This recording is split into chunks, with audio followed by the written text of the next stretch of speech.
difficult to live in. At the time I was living as a woman, and it's a very chauvinistic society, so I found it pretty much impossible to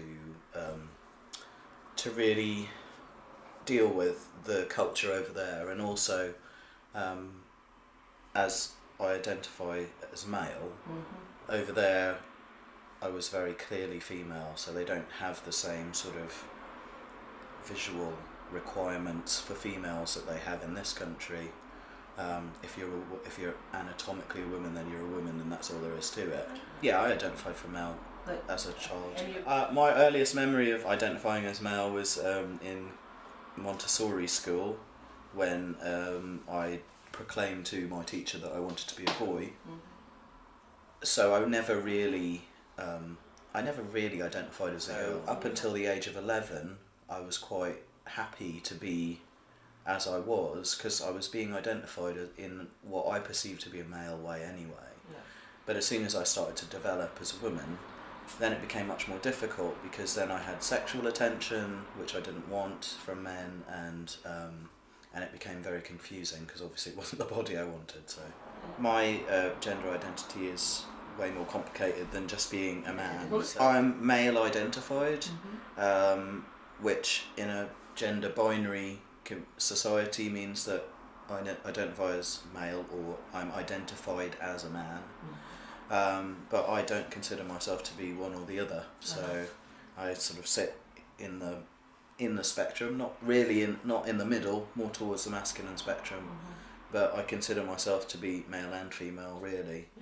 But because I can't identify as other, I identify as male, so I'm made to choose, basically. So the reason why I chose masculine was because I find it more uncomfortable to be gendered female than to be gendered male. I mean, I haven't really unpicked it in a huge way, but that could also be for, the way that women are identified in society generally. So I'm sure that plays a part in that, because it's not that I'm unaware of it, but I know that as a child, what I know is that as a child I identified as male. I wanted to be identified as male, and I found it as I became more and more obviously female, I became more and more uncomfortable with that identification. Yeah, in terms of my sexuality, that's interesting. As a female, I identified as a lesbian. As a male, I identify as sort of, I don't really care, to be honest. To be honest, I don't. Because I mean, when I started to, because I came out when I was 15, and then as lesbian, as a trans person, and then sort of pulled that back and identified as lesbian, because at the time I came out as trans people were still freaks of nature. So the choir had a huge part in me being able to come out. So, and really the choir was my test bed for seeing how I could live as a male identified person for the first time in my life. So, and the choir was giving me the space to really answer that question for myself. I think it was a group of people that didn't know me, so I had an opportunity to reinvent myself, which is something that I've done quite regularly through my life.